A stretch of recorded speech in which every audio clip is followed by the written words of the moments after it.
I was just telling my friends here that they should not antagonize those who speak on their behalf.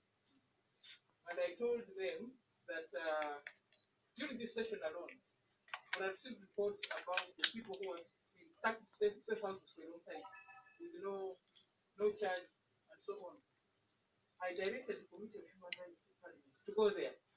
They were not allowed to enter.